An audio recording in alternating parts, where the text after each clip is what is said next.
Title: Everyone laughed when the bakery girl took the Mafia Boss's envelope. Then she showed him the flower handprint. Dante Morelli's hand was already on the sealed envelope when the bakery girl took it from the table. The back room of Bell and Hearth Bakery went silent. Rain tapped the alley windows. Warm light from the ovens turned the flour in the air to gold. Two of Dante's men stepped forward, and every old chair in the room seemed to remember it was breakable. "Put that down," Dante said. Clara Bell held the envelope above the table instead. She was 31, tired from the night bake, and still wearing a white apron dusted with flour. Her hair had escaped its clip. Her forearms carried faint oven marks no bracelet could hide. Across from her, a polished family advisor laughed. "She bakes rolls," he said. "Now she thinks she reads contracts." Clara lifted the envelope toward the oven light. A white handprint bloomed across the brown paper. "That print did not come from my kitchen," she said. "And if he signs for this envelope, someone in this room gets away with stealing his father's name." Chapter 1. Bell and Hearth Bakery opened at 4 each morning, which meant the truth often arrived before respectable people had their coffee. Clara Bell liked those hours best. Before sunrise, the city stopped pretending. Delivery men cursed at traffic lights with no traffic. Nurses bought raisin buns with their eyes half closed. Cab drivers stood near the radiator and talked about weather as if weather were a personal enemy. Women in office shoes came for bread before meetings that would mistake hunger for discipline. In those hours, Clara knew exactly what she was. She was flour on black pants. Burned fingertips. Rent due on Friday. A hand on the oven door when the hinge stuck. A voice telling the new counter girl that no customer had the right to touch her wrist, no matter how expensive his watch looked. She was not the kind of woman men like Dante Morelli usually noticed. That had never bothered her. Men like Dante noticed exits, enemies, debts, signatures, and bloodlines. They noticed who stood when they entered a room and who stayed seated out of ignorance or courage. They noticed the price of loyalty only after someone sold it. Clara noticed different things. The color of flour after a damp delivery. The way a paper sack folded when opened by a left-handed person. The faint sugar glaze on a sleeve that proved someone had stood too close to the pastry table. The difference between bread flour, cake flour, and the cheap dusty blend suppliers used when they thought working women would not check the invoice. Small things had kept Bell and Hearth alive after her father died. Small things had also nearly killed it. The bakery sat on Marrow Street, 1 block from the old river market, in a building her grandfather had rented when the neighborhood still smelled of coal smoke and fish crates. Now the street smelled of rain, espresso, wet brick, and money circling slowly in search of something charming enough to destroy. Bell and Hearth was exactly that kind of charming. Red awning. Old ovens. Hand-painted sign. Cracked blue tiles by the register. Morning line out the door whenever Clara made orange cardamom rolls. Landlords loved charm until they could charge triple for it. Developers loved charm until they could flatten it into a lobby mural. Men in suits loved charm most of all when it came with signatures from exhausted women. Clara had spent 6 months fighting a lease dispute with a company whose name changed every time she sent a letter. Then Dante Morelli's people called. Not to threaten her. Not directly. That would have been simpler. They called because her father, Joseph Bell, had once kept records for Dante's father in the old neighborhood days. Bread accounts, delivery routes, cash advances, names of families protected when protection still meant someone walked a nurse home after dark instead of sending a bill with teeth. Clara knew some of it. Not all. Her father had died with a heart full of secrets and a locked flower cabinet nobody opened for 3 weeks because grief made ordinary tasks feel obscene. When Dante's advisor requested the bakery back room for one short document exchange, Clara refused twice. The third call came from Dante himself. His voice was low, controlled, and expensive in the way a locked steel door was expensive. "Miss Bell," he said, "I am told your father held an envelope that belonged to mine. I am told many things by men who want my building. I do not want your building. That puts you ahead of the landlord." There had been a pause. Not offended. Interested, which was worse. "I want what my father left," Dante said. "So do I. Then perhaps we should speak in the same room." Clara looked at the unpaid repair bill for Oven 3, the rent notice beside it, and the old photograph of her father holding a tray of round loaves as if bread were proof that people could still feed one another.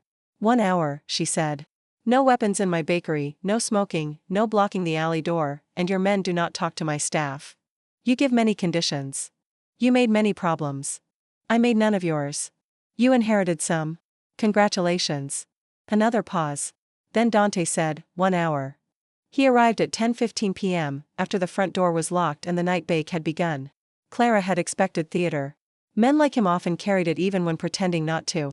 She expected too many cars, too many shoulders, too much black wool and quiet threat.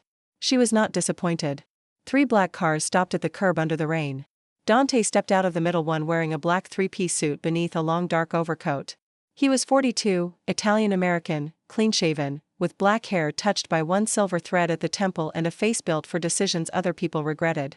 He wore a heavy signet ring. Not flashy. Old. The kind of ring that had signed contracts, ended arguments, and pressed into the wax of envelopes nobody wanted to receive. 2 bodyguards followed him, but they stopped where Clara pointed. There, she said. One of them looked at Dante. Dante looked at Clara. They stay by the front counter, she said. Not in my kitchen. This is a backroom meeting. Then they can guard the muffins from the front. The younger guard blinked. Dante did not smile, but something moved at the corner of his mouth. Do as she says. That was the first surprise. The second was that Dante removed his gloves before entering the kitchen. Most rich men did not understand kitchens. They treated them as service tunnels where food happened out of sight. Dante paused at the threshold, looked at the flour bins, the proofing racks, the cooling shelves, the scrub table, the old mixer, and the stacked paper sacks tied with blue string. He looked as if the room meant something he had not expected to remember. You have been here before, Clara said. His gaze cut to her. Once. With your father? Yes. Did he pay for what he took? This time the advisor made the offended sound. His name was Silvio Crane, though Clara doubted he had been born with either part. He had silver hair, a burgundy scarf, and the moist confidence of a man who had spent too long near power without ever being the source of it. Miss Bell, Silvio said, you are addressing Dante Morelli. I know. That is why I asked him. Dante's eyes did not leave hers. My father paid, he said. Good. Usually double. Better. And if someone could not pay him back, he sometimes took bread instead. Clara felt that land in her chest. Her father had told that story once, after 2 glasses of cheap red wine, when she was too young to understand why his voice cracked around a mafia man's kindness. Old Morelli had loaned money to half the street after a warehouse fire, then collected bread, mended coats, repaired locks, and piano lessons instead of interest for 2 winters. That did not make him a saint. It made him complicated. Clara distrusted complicated men. They made women explain too much. Then let's see the envelope, she said. Silvio placed it on the back table. Brown paper. Red wax seal. No writing on the outside. Thick enough for folded documents. Too clean along the top edge. Clara frowned before she meant to. Dante noticed. Of course he did. Problem? Not yet. That means yes. That means I do not give free panic. Silvio laughed softly. She is colorful. Clara ignored him. The envelope sat between the cooling racks and the old brass scale. Warmth from the oven softened the wax. The smell of yeast and rain made the room feel almost human, which was dangerous in the presence of men who turned memory into leverage. This envelope, Silvio said, settles the final transfer of obligation between the Morelli family and the Bell estate. Mr. Morelli signs receipt, Miss Bell witnesses, and the bakery is free of old confusion. Old confusion, Clara said. A legal phrase. No, it is not. Dante looked at Silvio. Silvio smiled. A practical one. Clara wiped her hands on a clean towel. Who brought this? I did, Silvio said. From where? From storage. Whose storage? Family storage. That is where rich men hide crimes and Christmas decorations. Dante's eyes returned to her. Silvio's smile tightened. Miss Bell, the hour is late. Mr. Morelli has other matters. Then he should not sign late. No one asked you to advise him. You asked to use my table. That was when Dante put his hand on the envelope. Not to sign, not yet. To claim the moment back. The room shifted toward him by instinct. Silvio relaxed. The guards at the front counter looked through the pass window. Even the oven timer seemed to tick more quietly. Clara saw his fingers on the wax. Then she saw the flour. Not on the table. On the envelope. White powder pressed into a partial handprint near the sealed edge. For fingers and the side of a palm. Too broad for hers.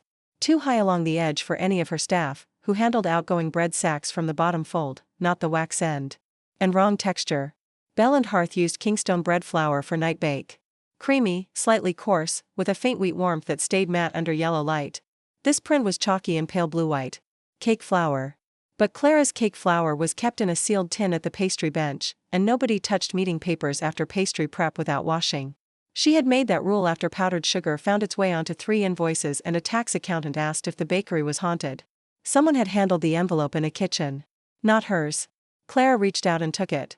That was when the back room fell silent. Chapter 2. Dante Morelli did not like being surprised.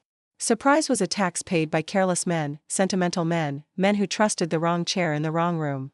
His father had taught him that before Dante was tall enough to see over a bakery counter. Look at hands. Look at doors. Look at who laughs too early. Look at who asks you to hurry. Tonight, he had looked at Silvio. He had looked at the guards. He had looked at Clara Belle's ovens, her exits, the flour rack, the scar near her wrist, and the way every employee in the front room became less afraid when she walked past. He had not looked at the envelope. Not closely enough. Clara had. Now she held it above the table while his ring hand remained open on the wood where the envelope had been. The insult should have come first. Instead came curiosity. That irritated him more. Put it down, he said. Clara did not. The bakery light caught the flour on her apron, her throat, her cheekbone, the loose strands of brown hair falling from her clip. She looked like she had been built out of work, warm hands, steady spine, tired eyes that still missed nothing. She lifted the envelope toward the oven lamps. A handprint appeared. Dante leaned forward before he could stop himself. Silvio laughed. A bakery girl discovers flour in a bakery. We are saved. Clara's gaze stayed on Dante. That print did not come from my kitchen. And you know this how? Dante asked. Because it is cake flour. Silvio made a dismissive sound. Flour is flour. Clara turned her head slowly. The look she gave him was almost pity. That sentence is why men like you should not be left alone near bread. One of Dante's guards looked down at the floor. Dante almost smiled. Almost. He did not permit it. Explain, he said. Bread flour has more protein, Clara said. It clings differently. See the edges? Too soft, too smooth. My night bake uses bread flour. Pastry station was closed and washed before you arrived. None of my staff touched this envelope. You touched it. After I saw the print. Convenient. Necessary. Their eyes held. Silvio stepped closer. Mr. Morelli, this is absurd. She is stalling because she knows once this is settled, the Bell estate loses its claim to family protection. Clara's mouth tightened. What claim? Dante looked at Silvio. Silvio did not blink fast enough. There it was. Another small thing. You told her this settled an old debt, Dante said. In practical effect, yes. You did not say it ended protection. It is implied in the transfer language. Clara's grip on the envelope changed. Not fear. Anger. Dante knew anger. Hers was clean. No performance, no wasted heat. No one said anything about protection, she said. Silvio smiled. Miss Bell, old arrangements cannot survive forever. Old arrangements kept this street from being eaten alive. This street is not your concern. I bake for half of it before you wake up. Dante turned the signet ring on his finger once. Open it. Silvio stiffened. Clara looked at Dante. No. The guard near the pass window moved. Dante lifted his hand, and the man stopped. You took my envelope, Dante said. I took a contaminated envelope from my table. Open it. Not until you say what you think is inside. You do not set terms. I do in my bakery. The air warmed around the ovens and cooled between them. Dante had made grown men apologize for less. He had ended partnerships for less. He had never been refused over a table dusted with flour by a woman who smelled like yeast and orange peel. He should have hated it. Instead he heard his father's voice, amused and tired. A baker's daughter knows hunger before a banker knows math. I think, Dante said slowly, it contains my father's final ledger note naming your father as cleared of all debt and confirming protection of this building under old family terms. Silvio closed his eyes for one beat. Clara caught it. Dante caught her catching it. The room changed again. And if it does not, she asked. Then someone has replaced it. And if someone replaced it in a kitchen? Then you may know more about the crime scene than I do. Good, Clara said. We are finally using the right words. She set the envelope on a clean sheet of parchment paper and pulled a magnifying lamp over it. Silvio said, You cannot allow this. Dante looked at him. I can allow many things. She is a civilian. She is the only person in the room who saw the handprint. Because she put it there. Clara laughed once, short and sharp. If I wanted to fake a flour print, I would use the flour in this kitchen, not the flour from a wedding cake supplier. Dante looked at her. Wedding cake supplier? She pointed at the print. Blue-white, extra fine, no wheat fleck, likely soft winter flour. That is not commercial grocery cake flour. It is pastry supply flour. The kind used by hotels, banquet halls, and people who think frosting counts as personality. Silvio's burgundy scarf suddenly looked too bright. Dante said, The Bellario Hotel hosted my engagement dinner last week. Did they serve cake? 3. Show-off behavior. Again, almost a smile. Again, he killed it. Silvio said, coincidence. Clara picked up a clean pastry brush and tapped a small sample of flour from the envelope onto black parchment. Maybe. But this handprint is over the wax edge, not under it. Whoever handled the envelope after sealing touched it with a floury hand. If this came from family storage, why does it look like someone palmed it in a pastry kitchen? Dante felt the old machinery of suspicion begin to move inside him. He did not like where it pointed. His fiancée, Bianca Armand, had held a tasting at the Bellerio last week. Silvio had arranged it. Dante had not attended because cake, flowers, and table linen belonged to the version of his life other people used to make alliances look softer. He had sent a driver. He had sent Silvio. He had sent his signet approval on 3 documents he had not cared to read beyond the financial lines. He had trusted process. Clara was right. Men like him stopped looking at small things when large threats kept rewarding their attention. Who touched this envelope before tonight? Dante asked. Silvio spread his hands. It has been in secure storage. Where? Family archive. Which one? Dante. The use of his first name was a mistake. Dante did not move, but the room felt him become less patient. Which one? The West Archive. The West Archive flooded 3 months ago. Silvio said nothing. Clara looked at Dante. And wet paper does not stay this flat. He turned to her. You know paper too? I know packaging. Bread sweats, contracts curl, and men lie. Paper tells on all 3. Dante let that settle. Then he removed his phone and placed it on the table. Call Bianca, he told Silvio. Silvio went pale. At this hour? Especially at this hour. Clara reached across the table and slid Dante's phone back toward him. The guards reacted. Dante froze. She had touched his phone. People did not touch his phone. Clara seemed aware of that and unimpressed by it. Not yet, she said. Careful. I am. You are not. The words landed hard. Silvio looked delighted by the danger she had stepped into. Dante's voice dropped. Explain before my patience decides it is finished. Clara held up the envelope. If Bianca is involved, calling her now tells her what we found. If she is not, you drag your private life through my bakery at midnight for no reason. Either way, you lose evidence. What do you suggest? Ask who delivered the envelope here. Silvio. No. To him. Dante turned. Silvio looked offended enough to be acting. Who handed it to you? Clara asked. A courier from archive storage. Name? I do not recall. Men always forget names when the name matters. Miss Bell. Clara, she said. That surprised Dante. Not the correction. The fact that she gave him her name like a tool, not an invitation. Clara, he said. Her expression shifted by a fraction. Not softness. Recognition that he had used it correctly. Your staff logs deliveries? He asked. Every bag, every flour sack, every invoice. Not this. This came through my kitchen door. It was placed on my table.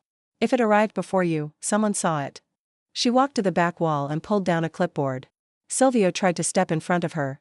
Dante said, move. Silvio moved. Clara flipped 3 pages. Here. 9:42 p.m. brown envelope delivered with pastry flour box. Signed by E. Lorne. Who is E. Lorne? Dante asked. Nobody on my staff. Courier?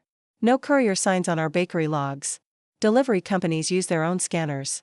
This was written by someone who wanted it to look internal. Dante stepped beside her. Too close, maybe, but Clara did not retreat. She angled the clipboard under the light so he could read. Her shoulder nearly touched his sleeve. He smelled yeast, lemon oil, soap, and the faint smoke of a woman who had worked near ovens all night. Not perfume. Not luxury. Something real enough to irritate the lies around it. E. Lorne, he read. There is no E. Lorne, Clara said. But there is an oven brand. E. Lorne. The label is on the old deck oven. She pointed across the kitchen. E. Lorne Industrial 1978 was stamped on the metal plate. Dante looked at the signature again. Not a name. A copied label. Someone stood in this room, he said. Long enough to copy the oven label and put an envelope on my table. When? Between pastry cleanup and your arrival. Maybe 40 minutes. Who had access? Clara looked toward the alley door. Someone with a key, or someone let in by a person who thought uniforms mean permission. Do you have cameras? One in the alley. One above the register. None in the kitchen. Why? Because my staff deserves one room where they are not watched while they eat standing up. Dante absorbed that. He did not agree with it. That was not the point. He understood it, and that bothered him more. Clara looked back at the envelope. We need the pastry flour box. Why? Because the envelope came with it. Where is it? If my new porter did what he was trained to do, broken down by the rear bins. Silvio said, "This is ridiculous. You are allowing bakery trash to direct a family matter." Dante picked up the envelope, now protected by parchment, and held it out to Clara. "Lead." Silvio stared. Clara did too, but only for 1 second. Then she took the parchment by the edges and walked toward the alley door. Chapter 3. The alley behind Bell and Hearth was narrow, wet, and badly lit by a single yellow bulb that made everyone look guilty. Clara liked it anyway. The alley had its own honesty.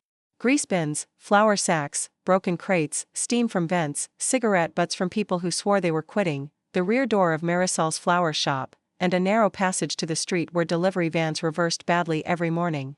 Nothing glamorous happened there. That made it useful. Dante followed her into the rain with Silvio, one guard, and the kind of restraint Clara could feel working hard behind her. "Your men stay back," she said. "My men do not take instructions from you." Then you tell them the same thing with a deeper voice. The guard looked at Dante. Dante said, "Stay by the door." Clara did not thank him. Men should not be thanked for hearing sense on the second attempt. The flattened pastry flower boxes were stacked beside the recycling bin. Clara crouched and sorted through cardboard by supplier color, blue stripe for pastry, green for bread, red for specialty grain.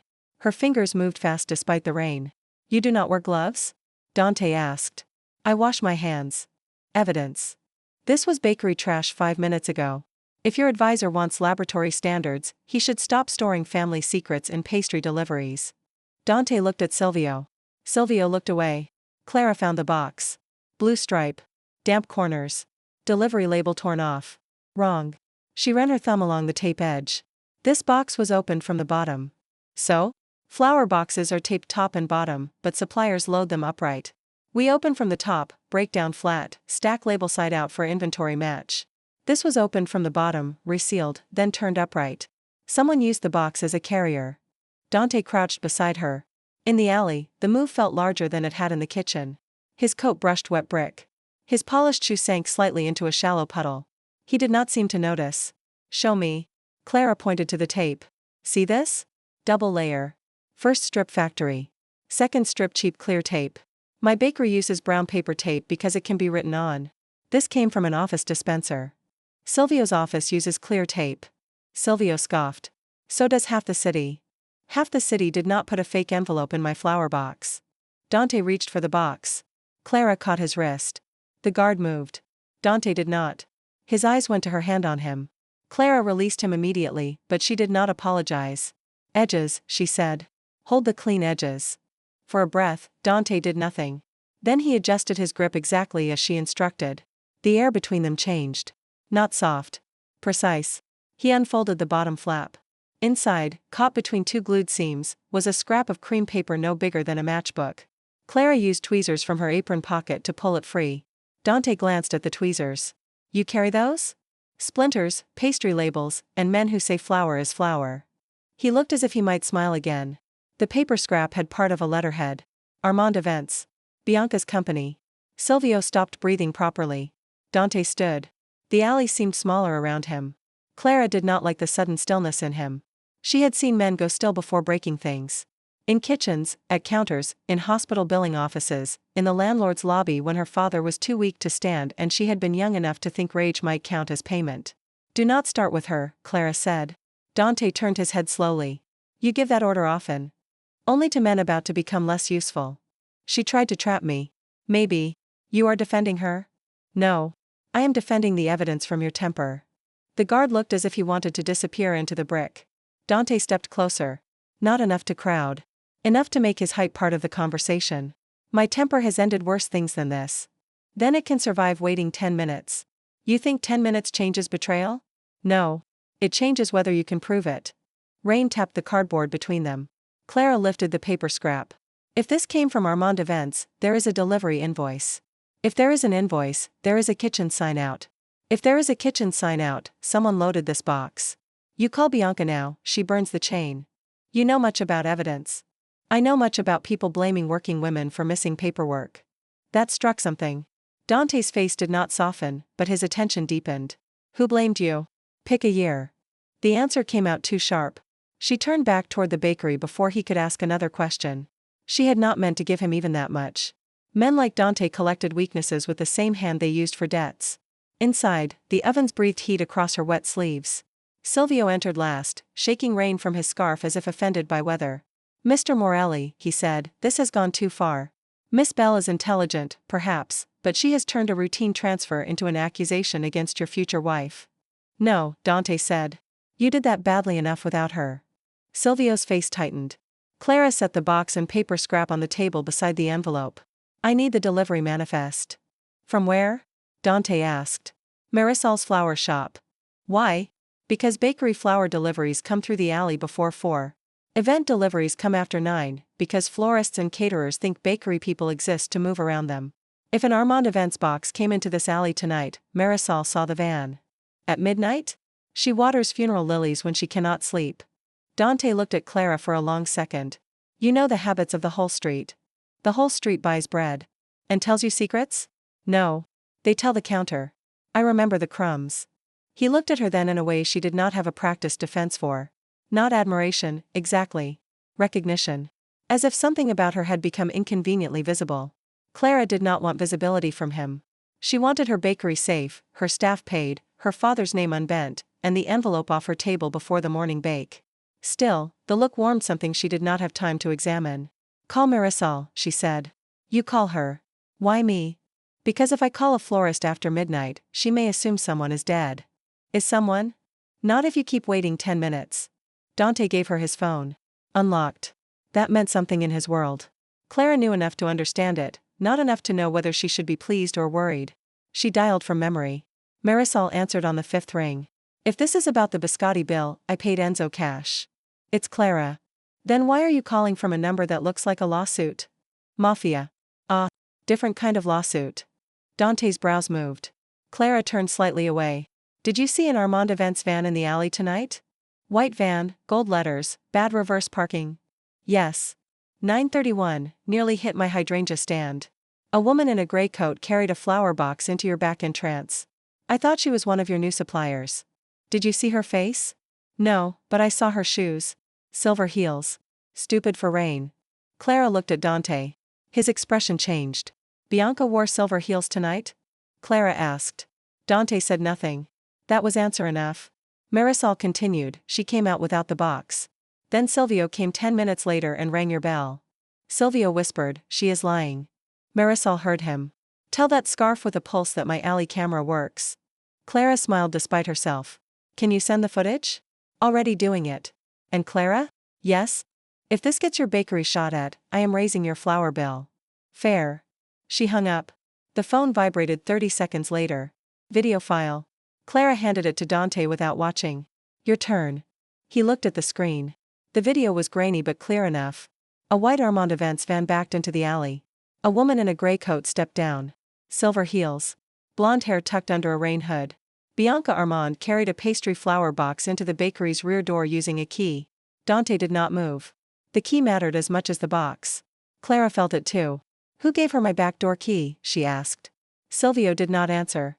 Dante looked at him. Silvio swallowed. "It was copied for emergency access when the old arrangement was active." Clara's hands went cold. "My father trusted your family with a key." Dante's voice was low. "My family, yes." Clara stared at the back door. For years she had locked it at night and believed herself responsible for the safety inside. Her staff eating sandwiches by the flour bins. Her father sleeping in the office chair during chemo weeks. Her own body on a cot when storms made the roof leak over the apartment stairs. A key had existed outside her knowledge. Men had carried it through years of her life and called that protection. Dante saw her face. "Clara." She stepped back before his voice could reach too much. "Do not." "I did not know." "That is not enough." "No," he said. "It is not." The fact that he agreed made anger harder to hold cleanly. She turned to Silvio. "Where is the real envelope?" He looked at Dante. Dante did not save him. "I do not know." Clara picked up the pastry flower box. "Yes, you do." Chapter 4. The real envelope was not in Silvio's office, not in Bianca's van, and not in the Morelli West archive. Clara knew that before any of Dante's men made calls, because the fake envelope had been too theatrical. People who planned clean theft did not leave obvious replacements unless they wanted attention on the replacement. The real envelope had to be somewhere that looked like trash, routine, or work. That meant the bakery. She said so. Silvio laughed again, but the sound had thinned. You imagine conspiracies in flower boxes now. No, Clara said. I imagine lazy rich people using working rooms as hiding places because they think nobody important looks there. Dante's eyes moved to the room around them. The proofing racks. The sacks. The bins. The shelves labeled in Clara's handwriting. The worn floor in front of the ovens where generations of bakers had shifted weight from one foot to the other. The old locked flour cabinet near the back office. Where would you hide it? He asked. The question was simple. It also did something dangerous. It made her a partner in the room instead of a witness. Clara did not let herself react. If I wanted to hide an envelope from men in suits, I would put it in the one place they are too proud to touch. Dante looked at the flour bins. Which is? The compost bucket. The guard coughed. Silvio said, insulting. Accurate, Clara said. She crossed to the prep counter and pulled out the sealed compost pail used for fruit peels, bad dough, eggshells, and whatever tragedy the morning shift refused to identify. It was lined with a green biodegradable bag and smelled like yeast, orange peel, and defeat. Dante stepped closer. Clara held up one hand. Absolutely not. I have handled worse. Not in my kitchen. You think I am too delicate? I think you are wearing a suit that costs more than Oven 3. Oven 3 works? When threatened. Then we have something in common. She looked at him despite herself. There it was again. That almost smile he kept trying not to allow, as if humor were a door he did not trust. Clara put on gloves and opened the pail. Silvio turned away. Dante did not. Another point in his favor. She lifted the bag slowly and felt along the outside. Nothing flat. Nothing stiff. Then she checked the pail itself. Taped beneath the inner rim was a thin oilcloth packet. Clara froze. Dante noticed before anyone else. Found. Maybe. She cut the tape with the edge of a bench scraper and lifted the packet free. Oilcloth, blue string, no wax. Old. Not fake aged. Real old, the kind of old that came from dry storage and time, not a designer's idea of history. Dante's face changed. Not much. Enough. That is my father's tie. Clara looked down at the blue string. Tie? He tied every private envelope with blue butcher's string. Said red wax was for men who wanted to look important. He sounds practical. He was violent, sentimental, and practical. Men are often badly organized. Clara should not have liked that answer. She did. They set the packet on parchment. Dante reached for it, then stopped and looked at her. Edges? The question was quiet. Clara felt it somewhere under her ribs. Edges, she said. He picked it up correctly. Small things. He was learning. Silvio's face had gone gray. Dante, he said, whatever that is, we should review it privately. We are private. Not with her. Dante did not look away from the packet. This is her table. Clara looked at him. He untied the blue string. Inside was a folded letter, 2 ledger pages, and an old photograph of Clara's father standing beside Dante's father in front of Bell and Hearth. Joseph Bell was younger, thinner, grinning with one hand on a flour sack. Morelli Sr. stood beside him with a cigarette tucked behind one ear and an expression that suggested the camera had offended him. Dante touched the photograph with one finger. I remember this. Clara's throat tightened. You were here? I was 12. You said once. This was the once. Why? He looked at the photo for a long time. My father brought me here after my first lesson in debt. That sounds ominous. It was. He made me collect from a man who owed him money. The man had no money. He had 3 children and a broken boiler. Clara waited. Dante's voice lowered. I thought my father would hurt him. Instead he brought me here, bought 30 loaves, and told me we would collect by feeding the building until the boiler was fixed. Clara looked at the photograph again. Her father had never told her that. Or maybe he had, in pieces, hidden inside stories of winter and bread and men who were better on some days than they deserved. Dante unfolded the letter. His father's handwriting was heavy and slanted.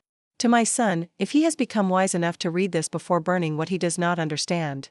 Clara looked away. This is yours. Stay. One word. Not command, exactly.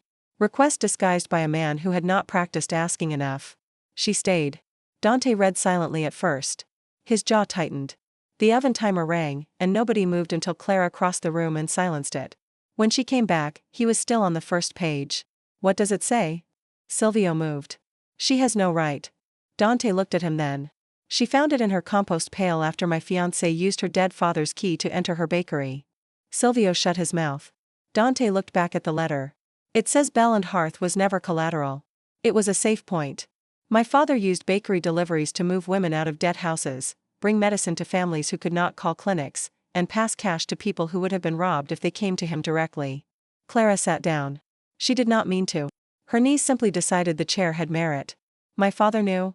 Your father ran half of it. No. The word came out small, and she hated that. Dante heard it anyway. Clara. No. My father was a baker. He was not part of your family business. Not my business. My father's better work. That phrasing stopped her. Dante continued, quieter. The ledger names Bell and Hearth as protected independent ground. No debt. No transfer. No Morelli claim. No Armand claim. No advisor may alter terms without Bell consent. Silvio whispered, old language. Dante turned the ledger page so Clara could see. There, in ink faded brown with age, was her father's signature. Joseph Bell. Below it, Morelli Seniors. Below that, one line in block letters. If my child ever forgets the difference between protection and ownership, show him a baker's hands. The room blurred. Clara pressed her palms together under the table so no one would see them shake. Dante saw anyway. He did not reach for her. That was wise. That was kind. It made holding herself together harder. Silvio said, this document is sentimental, not binding. Clara looked up. The world snapped back into focus. Say that again. Silvio blinked. I said it lacks modern force. No, Clara said. You said sentimental like it meant weak. She stood. Every hour of night bake, every unpaid bill, every landlord letter, every man who had looked past her apron to decide how much pressure she could take, all of it rose cleanly in her chest. My father signed that with hands that fed this street. Your family tried to hide it in my kitchen trash. Do not stand in my bakery and call that sentimental. Dante watched her. Not rescuing. Not interrupting. Listening. Silvio looked to him. Dante said, answer her. Silvio swallowed. I misspoke. No, Clara said. You said exactly what you thought. That is the first useful thing you have done tonight. The guard at the pass window looked down again. Dante's mouth moved. This time, he let the faint smile live for 1 second. Then he turned to Silvio. Who told Bianca the bakery key existed? Silvio's silence answered. Who drafted the replacement envelope? No answer. Who planned to have me sign receipt, terminate the old protection, and let Armand Events purchase this block through the shell company behind Clara's lease? Clara went still. There it was. The landlord letters. The shifting company names. The sudden pressure. Not random. Not market forces. Not bad luck wearing a legal stamp. A hand. Dante's world had been pressing on hers long before he walked through the door. He looked at Clara. I did not know. Stop saying that like it solves anything. The words came out rough. He accepted them. It does not. Good. But it tells you where I start. No, she said. This tells you where you start. She picked up the ledger page and pressed it flat under the brass scale. You start by reading what your father wrote before you decide what you are. Chapter 5. Quiet turn. At 2:37 a.m., Dante Morelli stood beside Oven 3 with his sleeves rolled to his forearms and flour on the cuff of a shirt that probably cost more than Clara's monthly supplier bill. The back room had changed shape around them. Silvio was gone to the front counter, guarded and pale. Dante's men were making calls from the alley. Bianca had not yet been confronted because Clara had been right about evidence, and Dante had learned just enough in one night to understand that rage was not the same thing as sequence. The real envelope lay open on the table. The fake envelope sat beside it, its flower handprint bright under the lamp. Clara should have been triumphant. Instead she was tired in a way that reached the bones. She had found proof that her father had been braver and more secretive than she knew. Proof that the bakery was not merely sentimental old brick but part of a protection route built by flawed men and working hands. Proof that the pressure threatening to close her doors had come from people close enough to Dante to use his name as a crowbar. Proof did not pay the gas bill due Monday. Dante seemed to know some version of that thought had crossed her face. What happens to the bakery? He asked. Clara laughed softly without humor. That is a large question for a man standing near a broken oven. It is broken? It lies about temperature and screams at random. Like several men I know. She looked at him. The joke was dry enough to surprise her. Careful. If you become funny, I will have to adjust my opinion. What is your opinion now? Unsettled. That may be generous. It is not. He accepted that too. She hated how well he took correction when he chose to. The bakery stays yours, he said. Clara straightened. Do not. Do not what? Say it like you are granting me something. Dante looked at the ledger page. Then at her hands. He had been looking at her hands often since the line in his father's letter. Not in a way that made her skin crawl. in a way that made her aware he understood his father had left him an instruction and a rebuke in the same sentence. "You are right," he said. "I am beginning to enjoy hearing that. I imagine you have practice. Less than I deserve." This time, the smile almost reached his eyes. Then he looked back at Evan 3. "Show me the flour." Clara frowned. "What? You said the handprint was cake flour. Show me the difference." "Now?" "Yes. At almost 3 in the morning, in the middle of a family betrayal? Especially then." "Why?" He folded his hands in front of him, a man deliberately not reaching for control. "Because I keep reading signatures. Working people leave evidence before they ever write their names. I would like to stop being the kind of man who misses that." Clara went still. He had heard her. Not just her words. The shape of them. The accusation. The lesson. It would have been easier if he had offered money. Money could be refused with clean anger. Listening required more complicated defenses. "Fine," she said. She took 3 small bowls from the shelf and set them on the prep table. Bread flour in one. Cake flour in another. Rice flour in the third, because the pastry chef at the Bellerio liked it for dusting delicate surfaces and because Clara had a suspicion the fake envelope had touched more than one station. Dante stood beside her, careful not to crowd. "Bread flour," she said, pressing her fingertips into the first bowl. "Coarser. Holds shape when damp. See the edges?" She pressed her fingers onto black parchment. He leaned closer. "Cake flour," she said, using her other hand. "Finer. Softer edge. Almost cloudy. Another print." "Rice flour," she said. "Drier. Slides more. Good for things you do not want sticking." She made the third print. Dante studied them as if they were signatures from 3 rival families. "And the envelope?"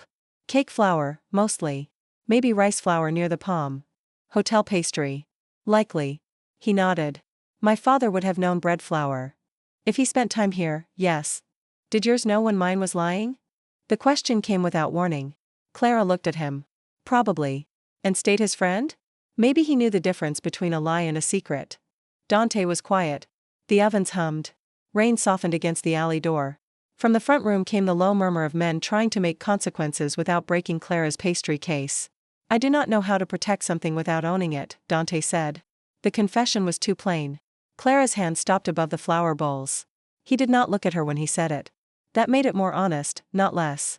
"That is a problem," she said. "Yes. For many people, I assume." "Yes.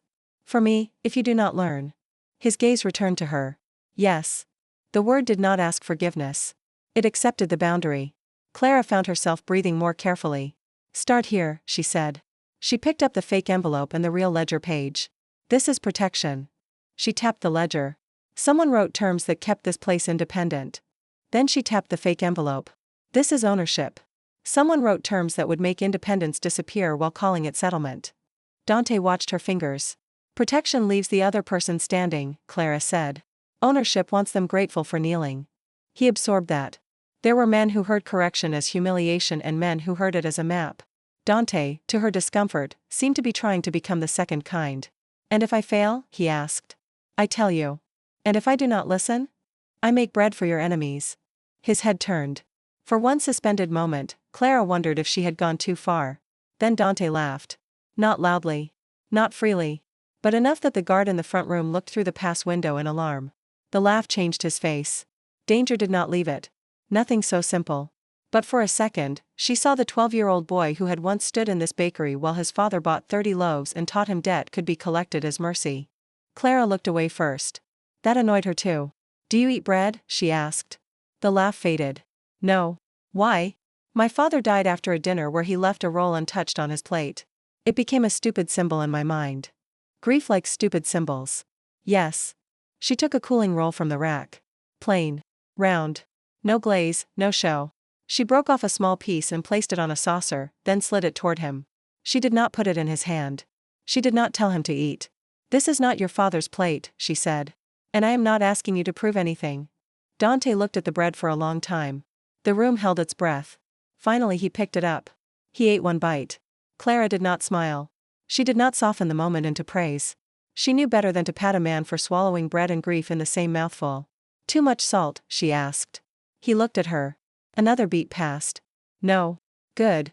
It tastes like I remember." "That is not always good." "This time it is." The air between them warmed, and it was not only the ovens. Chapter 6.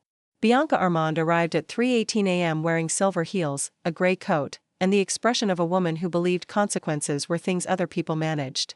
Clara watched from behind the prep table as Bianca entered through the front, not the alley this time. She had perfect blonde hair, pearl earrings, and a face designed for charity boards. Behind her came a lawyer Clara did not know, a woman in a navy suit who looked awake enough to be expensive. Dante stood near the table with the real ledger page under the brass scale. The fake envelope sat closer to Bianca. That was Clara's idea. Let her see what she thinks we know, Clara had said. Dante had looked at her with open approval. You are more dangerous than Silvio. I am better organized. Now Bianca looked at the fake envelope first. Too quickly. Then at the real ledger. Too late. Clara saw Dante see it. Small things. Dante, Bianca said, voice soft with practiced concern. Silvio called in distress. He said a bakery worker had interfered with family documents. Clara lifted one brow. Bakery worker. Better than bakery girl, she supposed. Promotion by scandal. Dante did not greet Bianca with a kiss, a touch, or even a step forward. Did you enter this bakery at 9:31? He asked. The lawyer answered. My client will not respond to accusations made without context. Clara said, that means yes with tuition. Bianca's eyes flashed to her. Dante's mouth did not move, but Clara felt his amusement like heat near an oven door. This is not your concern, Bianca said. People keep saying that in my bakery. Because it is true. Clara wiped her hands slowly on a towel. You used a key my father trusted to another family. You put a fake envelope on my table. You tried to help steal my lease, my father's signature, and his part in a protection route that kept this street alive. You involved my staff, my delivery log, my back door, and my compost bucket. If you wanted this to stay out of my concern, you should have committed your crime somewhere with worse bread. Silence. Dante looked at Bianca. Answer. Bianca's smile had become a thin line. You are letting her speak to me like that? She is being accurate. She is flour-covered staff. And still the only person who found your handprint. The lawyer touched Bianca's elbow. Bianca ignored her. You think I touched that envelope? Clara picked up the fake envelope with tongs and turned it toward the light. Not directly. Your hand is smaller. This is not your print. Bianca's face eased slightly. Clara continued. But the flour mix is from your Bellerio tasting. The box came from Armand Events. Marisol's alley camera shows you carrying it in. Silvio had the replacement language. And someone with access to your event kitchen put the print on the wax edge after sealing. My guess is your pastry assistant, because you would not risk flour under your nails. Dante glanced at Clara. Guess? Educated direction, she said. Not proof. Good distinction. Bianca looked between them. For the first time, she seemed less afraid of Dante than of the conversation he was having without her. That gave Clara more satisfaction than it should. The lawyer said, even if there was a misunderstanding with document handling, the original protection terms are obsolete. Dante slid the ledger page across the table. Read the final clause. I am not your attorney. Read it. The lawyer read. Her face changed at the word independent. Again it airs. Again at no transfer or termination without Bell consent witnessed by 2 neighborhood signatories. Clara had read it 6 times already and still felt her father's name thrum beneath the ink. Bianca said, it is sentimental old paper. Clara said, your lawyer does not think so. Dante looked at the lawyer. Does she? The lawyer adjusted her sleeve. It is enforceable enough to create serious litigation risk. Clara almost laughed. That is rich person for yes. Dante said, thank you. I understood. Bianca turned on him. You are choosing a baker over an alliance. No. Then what are you doing? I am choosing the document my father left, the street my family used, and the woman who found what all of us missed. The room went still around the last phrase. The woman. Not worker. Not girl. Not witness. Woman. Clara looked down at her hands because looking at him felt suddenly unwise. Bianca saw that too. Her smile became cruel. Be careful, Dante. Women who smell like ovens can look noble at 3 in the morning. By daylight, she will still be asking you to fix her rent. Clara felt the insult. Not because it was clever, but because it had teeth. Rent was real. Repair bills were real. The ugly difference between pride and survival was real. Dante started to speak. Clara lifted one hand. He stopped. That, more than any defense, made Bianca's face tighten. Clara looked at her. By daylight, I will still be the woman who caught you because you thought flour was beneath you. Bianca stepped closer. You do not know what he is. I know enough not to marry him for a building permit. The lawyer closed her eyes briefly. Dante's guards became very interested in the floor. Dante himself looked almost serene. That was a dangerous thing. The engagement is over, he said. Bianca went pale with fury. You cannot do that here. I can do it anywhere. In a bakery? He looked at Clara, then at the real ledger page. Especially in this one. The words should have felt satisfying. They did, for about 3 seconds. Then Clara remembered what happened when powerful men made decisions in working rooms. Someone always had to clean after them. Not enough, she said. Everyone looked at her. Dante's eyes sharpened. What is not enough? Ending your engagement does not fix my backdoor key, my lease pressure, the fake documents, or the fact that every person on this block could have lost protection because your people decided old paper was easier to bury than honor. Dante accepted the correction without flinching. What do you want? Bianca laughed. Here it comes. Clara ignored her. First, every unauthorized key to this bakery is returned or destroyed in front of me. Done, Dante said. Second, the shell company behind my lease pressure is named publicly to the affected tenants. Done. Third, no Morelli man sets foot in this kitchen again without asking. Done. Fourth, Silvio apologizes to my staff for using their log. Silvio looked horrified. Dante said, done. Fifth, you read the rest of your father's letter before you decide what to do with all this. That one stopped him. Not because he disagreed. Because it was not a demand for money, revenge, or advantage. It was a demand that he become harder to manipulate. Done, he said quietly. Clara nodded. Bianca stared at him as if he had become a stranger. Maybe he had. Chapter 7. By dawn, the fake envelope had become a chain. The flower print led to the Bellario pastry kitchen. The pastry kitchen led to Armand Events. Armand Events led to a shell company. The shell company led to Clara's landlord, 3 pending buyout offers, and a demolition feasibility study with Bell and Hearth circled in red. Clara read the file at her own prep table while the first trays of morning rolls cooled behind her. She had not slept. Neither had Dante. That seemed unfair. He looked tired in a cinematic way, all shadowed eyes and rolled sleeves. She looked like a woman who had argued with Doe and organized a crime scene in the same apron. At 6:02 a.m., Enzo arrived for the counter shift and froze at the sight of Dante Morelli reading old ledger pages beside the bread slicer. We are open? Enzo whispered. In 58 minutes, Clara said. Is he staying? Dante looked up. Clara said, he is learning. Enzo considered that, then nodded as if this explained everything. Cool. He went to wash his hands. Dante watched him go. Your staff adjusts quickly. Bakery work teaches resilience. Or poor survival instincts. Same starter, different proof time. He looked at her. Was that a bread joke? Yes. I understood half of it. Progress. At 6:30, Clara made him stand away from the prep table while she and Enzo shaped the first batch of rolls. Dante obeyed, which Clara suspected unsettled his guards more than open violence would have. He read his father's letter in full. Twice. The second time, he asked for coffee. Clara gave him one in a chipped white mug that said Bell and Hearth across the side in fading blue letters. He held it with both hands for a moment. My father wrote that I would burn what I did not understand. Would you have? Last year? Yes. Last night? He looked at the real ledger page. Before you took the envelope, maybe. Clara appreciated the honesty more than she wanted to. That is not flattering. No. But accurate. I have been told that matters. He looked at her when he said it. Clara focused on glazing rolls. The front door opened at 7 sharp, and the city came in hungry. For 3 hours, the bakery did what it always did. It fed people who did not know that a family alliance had cracked behind the flour bins before dawn. Nurses bought coffee. Office workers bought croissants. Marisol sent her nephew for 6 rosemary rolls and shouted through the door that if anyone rich tried to hide documents in flour buckets, she charged extra. Dante stayed in the back office. Not hiding. Waiting. That was different. At 10:45, after the rush thinned, Clara found him standing before the old photograph of their fathers. You look haunted, she said. I am considering whether haunted is sometimes useful. Usually it just makes people bad at sleep.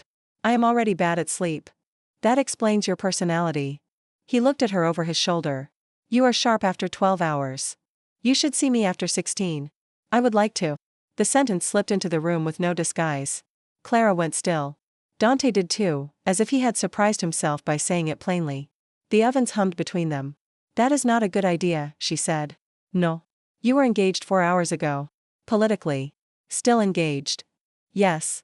Your family nearly helped steal my bakery. Yes. Your advisor insulted my flour. Unforgivable. She almost smiled. Almost. Dante.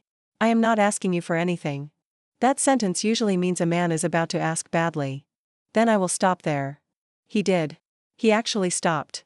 Clara had not expected that, and because she had not expected it, silence became more intimate than pressure would have been. She folded her arms. What do you want from this bakery? At this moment? Yes. Permission to repair what my family broke without pretending repair gives me ownership. She studied him. That sounded rehearsed. It was. With who? Myself, badly, for the last 20 minutes. There it was again. Honesty without polish. He was inconvenient when he did that. And from me? She asked. His gaze held hers. Nothing I have earned. That answer was worse. Better. Worse because it was better. Clara looked away. Start with the keys. By noon, every unauthorized key to Bell and Hearth lay on the prep table. 3 from Morelli's storage. 1 from Silvio's office. 1 from Bianca's event packet. 1 Clara had not known existed, labeled emergency bell route in old ink. She stared at them until anger became too heavy to hold upright. Dante stood across the table. I am sorry, he said. Clara laughed once. That is too small. Yes. But say it again. I am sorry. Again. I am sorry. She nodded. Not forgiveness. A receipt. Now destroy them. Dante did not give the task to a guard. He used the bakery's old bolt cutter, the one her father had kept under the sink for seized locks and stubborn wire. Each key snapped with a sharp metallic crack. Clara watched every one. When he finished, he set the broken pieces in a bowl. What do you want done with them? Melt them.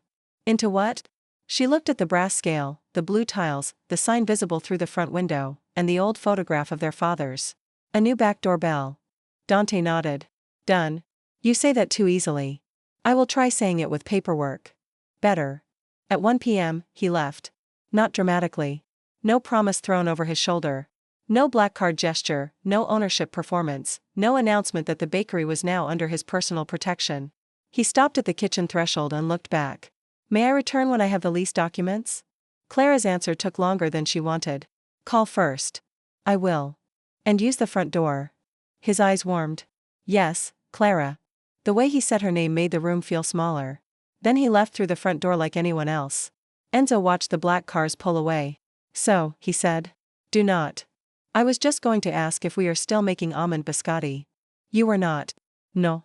Make the biscotti. He grinned. Clara threw a towel at him. Chapter 8.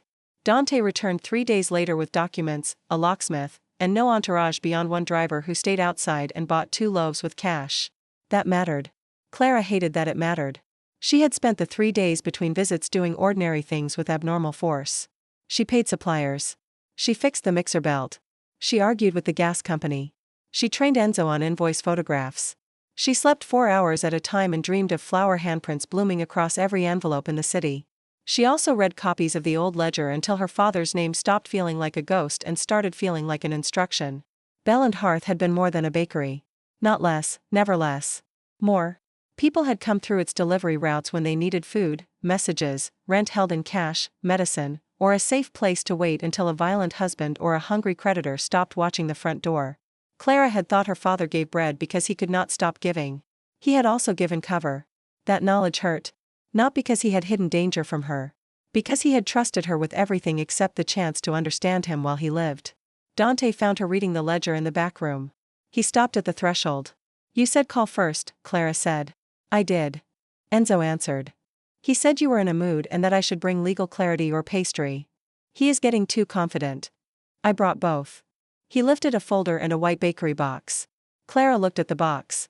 You bought pastry before entering a bakery? From Marisol's cousin. Dangerous move. She said you would object less if it was guava. Annoyingly accurate. He placed the folder on the table, not too close to her ledger. The shell company is exposed. The lease pressure stops today. Your landlord has signed a standstill agreement pending review of improper influence. Silvio is no longer associated with my family. Bianca's company is under investigation for document tampering, unlawful key access, and fraud. Clara opened the folder. The papers were clear, organized, and written in language she could understand because someone had translated the legal nonsense into plain summaries in the margins. She looked up. Who wrote the notes? I did. You? I have been practicing not hiding behind lawyers. Clara read the first note.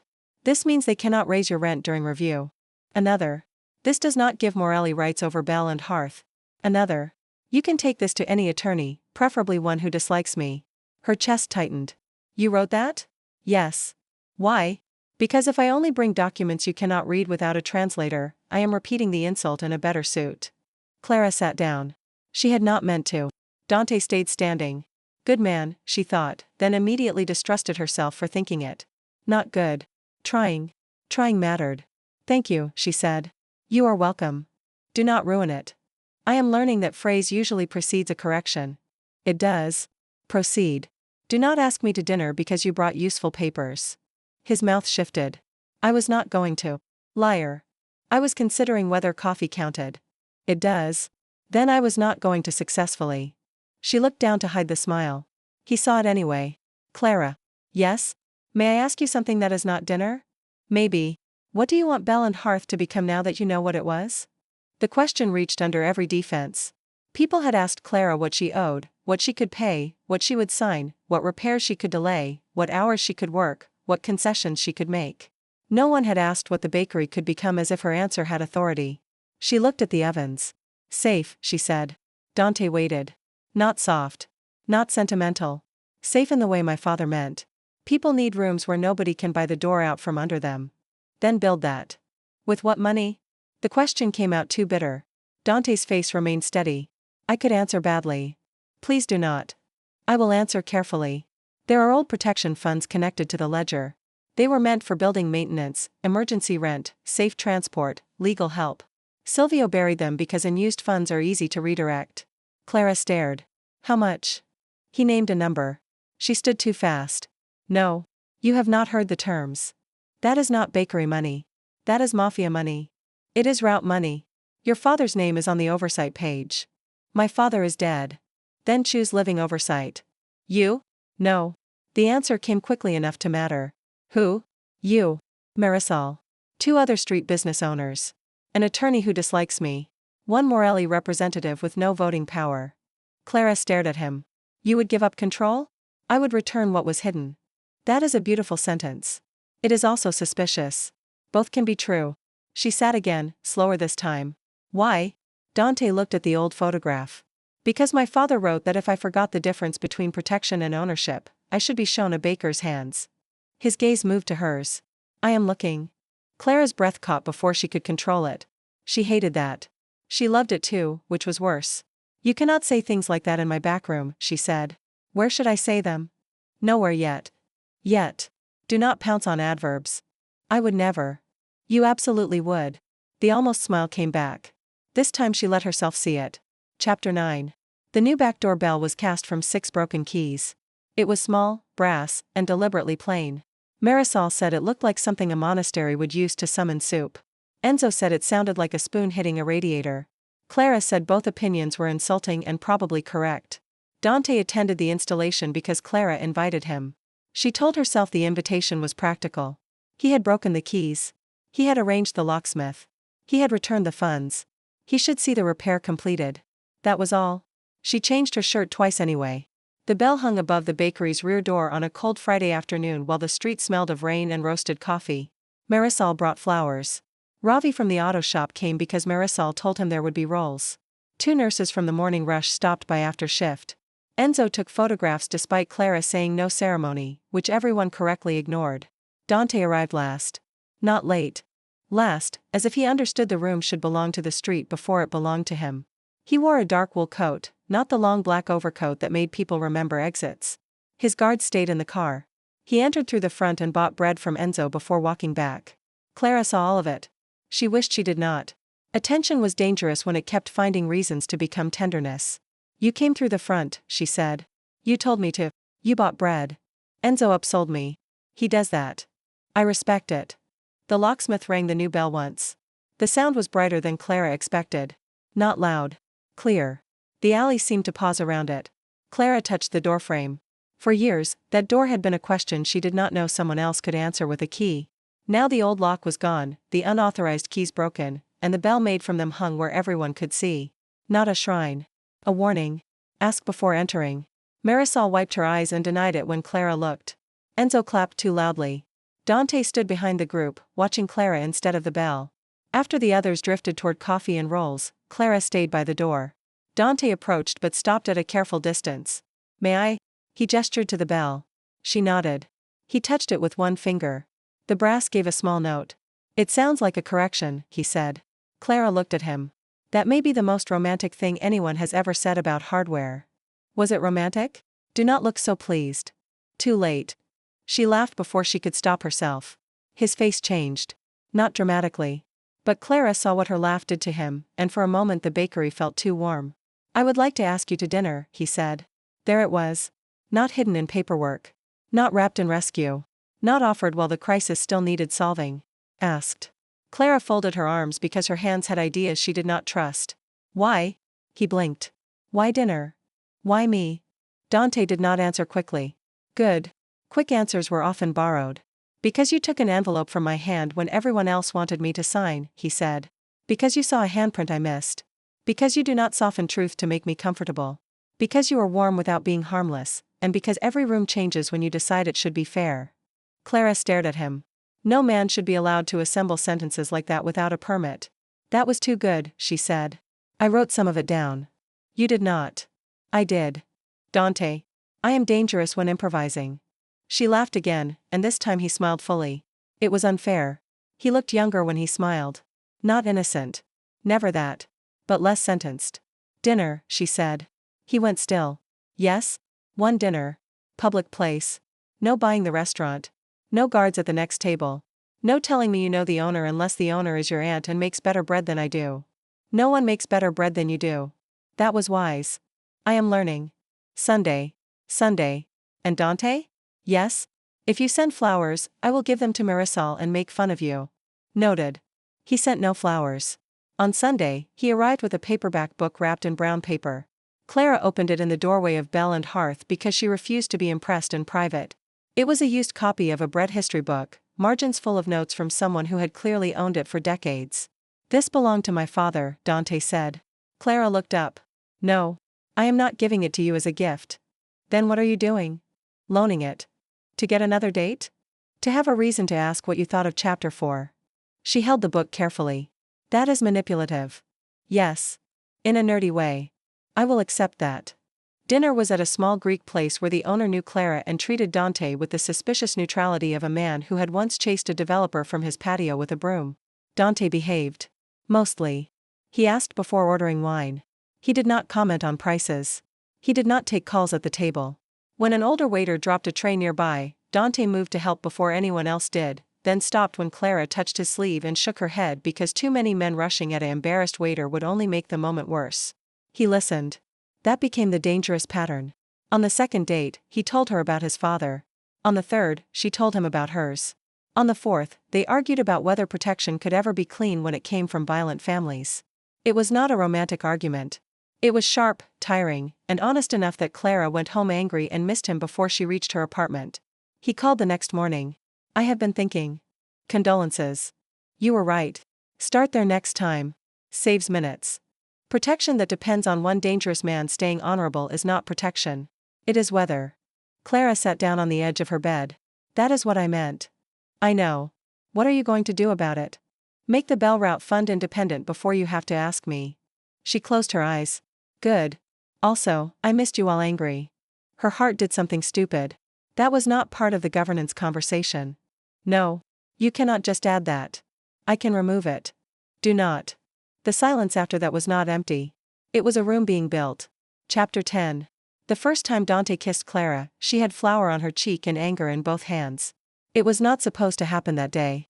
They had spent the afternoon in a community meeting about the Bell Route Fund, which had gone badly in the way honest meetings often did. People disagreed. Marisol accused Dante's attorney of using words nobody would put on a sandwich board. Enzo asked whether emergency rent help could include immigrant workers paid in cash. A dry cleaner named Mrs. Vale said she did not trust any fund with Morelli money unless the rules were nailed to the wall. Clara agreed. Dante did not defend himself. He took notes. That made the room angrier for 15 minutes because people distrusted powerful men who did not argue back. Then he read the revised terms aloud in plain language, including the part that removed his own voting power. The room changed. Not into trust. Into possibility. Afterward, Clara found him in the back room washing coffee cups because Enzo had shoved a towel at him and said anyone who attended a community meeting had to contribute to cleanup. Dante was bad at washing cups. You are leaving soap on the inside, Clara said. It is invisible. That is why it is dangerous. Everything in this bakery becomes a lesson. Correct. She took the cup from him and rinsed it properly. You did well today. He looked at her. That sounded painful. It was. Thank you. Do not become smug. Too late. She bumped him with her hip. Not much. Enough. He went still. So did she. The movement had been ordinary, kitchen clothes, the kind of casual contact that happens when people share work. But nothing felt ordinary with Dante standing beside her in rolled sleeves, drying cups badly, trying not to look at her mouth. Clara, he said. Yes? I would like to kiss you. Her breath changed. He heard it. Of course he did. If you say no, I will finish these cups and pretend my dignity remains in excellent condition. It does not. No? You are terrible at cups. I meant the other matter. She turned to face him. The bakery hummed around them. Front room chairs scraping. Rain at the alley door. The new bell resting quiet above the lock. Flour on her cheek because she had thrown a towel at Enzo during cleanup and missed. Dante did not move closer. He waited. That was what undid her. Not the suit. Not the voice. Not the power. Not the way dangerous men lowered their eyes when he entered a room. The waiting. She stepped forward. Yes. He kissed her carefully at first, as if permission were not a door slammed open but a cup carried full. Clara appreciated that for about 3 seconds, then fisted one hand in his shirt and made a small impatient sound. Dante responded like a man whose restraint had been practicing for exactly this failure. The kiss deepened. Not rough. Not gentle either. Honest. His hand came to her waist, stopped there, and did not move until she leaned into it. Her flour-dusted fingers marked his black shirt. He made a low sound against her mouth, and she discovered she liked ruining expensive fabric when the man wearing it had earned the mark. When they parted, he looked down at the flour on his shirt. Evidence, Clara said. Of what? That you were in my kitchen with permission. His eyes darkened. Important distinction. Very. He touched the flour on her cheek with his thumb, then stopped before wiping it away. May I? She nodded. He brushed it gently. You missed some, she said. Where? Your shirt. I may keep that. Do not become sentimental. Too late. She laughed and leaned her forehead against his chest for 1 second only. He did not wrap her up like a prize. He rested his chin lightly against her hair and let the second be small. Small things, Clara thought. Ordinary witnesses. Maybe this was how trust began. Not with grand declarations. With a man asking before touch, washing cups badly, and wearing flour like a signature he had not forged. Chapter 11. Bianca's final move came 3 weeks later, because people who built their lives on entitlement often mistook delay for surrender. She filed an injunction claiming the Bell Route Fund documents had been mishandled, the bakery ledger was improperly recovered, and Clara had manipulated Dante through an inappropriate personal relationship that compromised family governance. Marisol read the phrase aloud in the bakery front room and nearly choked on coffee. Inappropriate personal relationship, she said. That sounds like kissing with paperwork nearby. Enzo said, it was very near the cups. Clara pointed at him. You saw nothing. I saw soap left in mugs. That is the real scandal, Marisol said. Dante arrived 10 minutes later with attorneys, documents, and the expression of a man who wanted very badly to solve a problem by making it afraid. Clara met him at the front counter. No. He stopped. I have not said anything. Your face did. My face is often misinterpreted. Your face looks like a courthouse is about to have a bad afternoon. It might. Clean steps. He exhaled. Behind him, his attorney looked relieved. Clean steps, he repeated. The hearing was scheduled for Friday morning. Clara wore a navy dress she had bought for supplier meetings and hated because it made her look like she was applying for permission to be taken seriously. At the last minute, she tied her bakery apron over it. Enzo stared. To court? Yes. Iconic. Do not say iconic before 8. Marisol brought flowers and a lint roller. Dante arrived in black, saw the apron, and said nothing for 5 seconds. Problem? Clara asked. No. You look like there are several. I am deciding whether admiration counts as a problem. In court, maybe. Then I will behave. He did. Mostly. Bianca's lawyer tried to make Clara look like a romantic opportunist. He asked when her relationship with Dante began, whether she expected financial benefit, whether she knew the value of the block, whether she had inserted herself into family matters beyond her expertise. Clara answered each question clearly. Then he asked, Miss Bell, are you trained in legal document authentication? No. Are you a handwriting expert? No. A forensic analyst? No. Then why should anyone trust your claims about the envelope? Clara looked at the fake envelope sealed in evidence plastic, then at the enlarged photograph of the flower handprint. Because you asked the wrong experts. The lawyer smiled. Excuse me? You wanted lawyers for ink. You wanted family advisors for signatures. You wanted men in suits for old names. But the person who handled the envelope left flour on it. So you needed someone who knew flour. The room quieted. She continued. That print was cake flour with rice flour residue. Bell and Hearth used bread flour that night. The flour box was opened from the bottom and resealed with clear office tape. The delivery log used a fake signature copied from my oven brand. Marisol's alley camera showed Bianca Armand carrying the box through my back door with an unauthorized key. The real documents were hidden under the compost pail rim because the person who hid them knew men like you would look in folders before trash. She turned slightly toward Bianca. And they were right. The judge looked at the lawyer. The lawyer stopped smiling. Dante watched from the gallery. Clara did not look at him until she finished. When she did, his expression nearly broke her composure. Pride, yes. Desire, yes. But more than that, restraint. He was letting her stand in her own authority without rushing to frame it as his choice. The injunction failed. The Bell Route Fund went forward. Bianca left through a side door.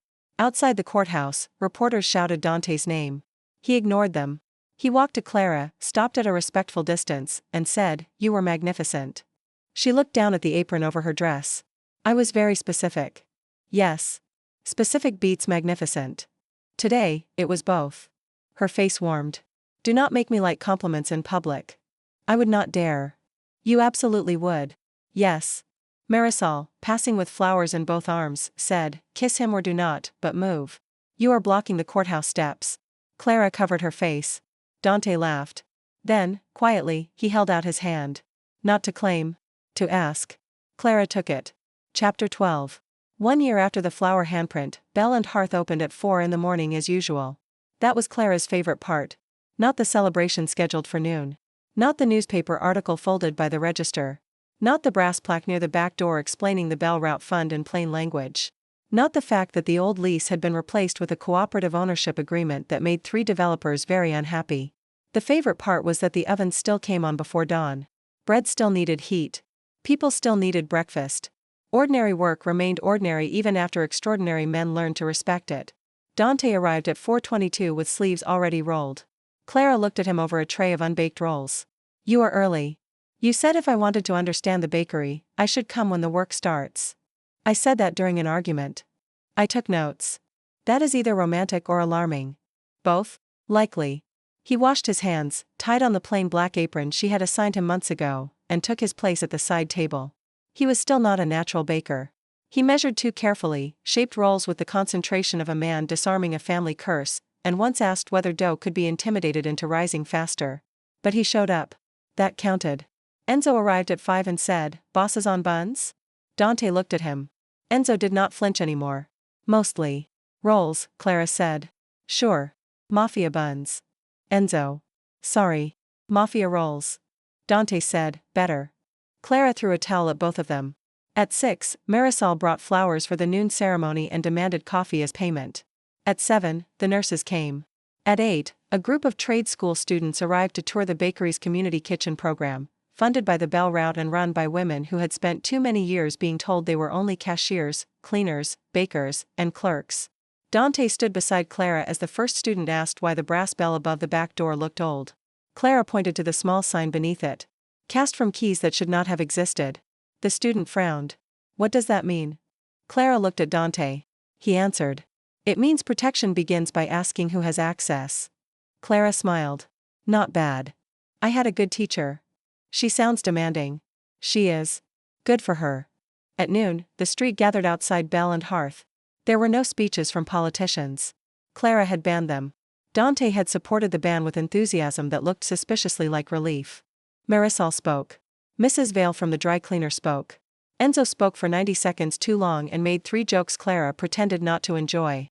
Ravi came from the auto shop because he went wherever free rolls and community gossip overlapped. Dante did not speak until Clara asked him. That mattered too. He stepped forward in a dark suit, no overcoat, no guards crowding the front. His signet ring caught the sunlight. People still shifted when he moved. That would never fully disappear. Power had a shadow. But shadows were different when everyone knew where the light came from. My father left a letter, Dante said. In it, he told me that if I forgot the difference between protection and ownership, I should be shown a baker's hands. He looked at Clara. She did not look away. I was shown, he continued, by a woman who saw flour on an envelope when every powerful man in the room saw only a signature. This fund, this kitchen, and this building do not belong to me. They belong to the people whose work kept this street alive before men like me learned how to describe it. The street was quiet. Then Mrs. Vale said, "That was almost humble." Laughter broke across the crowd. Dante smiled. Clara loved him then with a force so ordinary and enormous it frightened her less than it should have. After the ceremony, after the rolls were eaten and the flowers set in jars and the reporters sent away with no dramatic quote to Monsieur's, Clara found Dante in the back room. He stood by the prep table, looking at the framed photograph of their fathers. Beside it, under glass, lay the fake envelope. Not centered. Clara had insisted. Centered things became shrines. Shrines made people stupid. The envelope sat beside a small dish of bread flour and a small dish of cake flour, labeled in Clara's handwriting so no future man could claim flour was flour without public embarrassment. "You kept it," Dante said. "Evidence. Of the crime? Of the correction." He looked at her. "I love you." The words were not new anymore. He had said them first 3 months earlier in the alley after a long meeting, with rain in his hair and terror carefully hidden because powerful men feared needing what they could not command. She had said them back a week later while he needed dough so badly that Enzo left the room to laugh. Still, the words changed each time. They gained weight from being carried well. "I love you too," Clara said. He crossed the room slowly, giving her time to refuse what she had no intention of refusing. When he reached her, he stopped just close enough. "May I kiss the woman who saved my father's name with a flower handprint?" "You may kiss the woman who saved your father's name because she is extremely good at her job." "My mistake. Do not make it again." "Never." She smiled. He kissed her with warm hands and careful hunger, and she kissed him back in the room where Flower had told the truth before either of them knew what love would cost. Outside, the new back door bell rang once. Enzo shouted, "Someone with permission coming through." Clara laughed against Dante's mouth. He rested his forehead against hers. "Permission," he said quietly. "Very important." "I know. Do you?" He looked at the bell, the envelope, the flour dishes, the photograph, and then at her hands. "I am learning." The ovens breathed around them. The city waited hungry beyond the front door. On the table, the flour handprint stayed visible under glass. Cheap evidence. Ordinary evidence. The kind powerful men missed until a bakery girl lifted it to the light and made the most feared mafia boss in the room listen.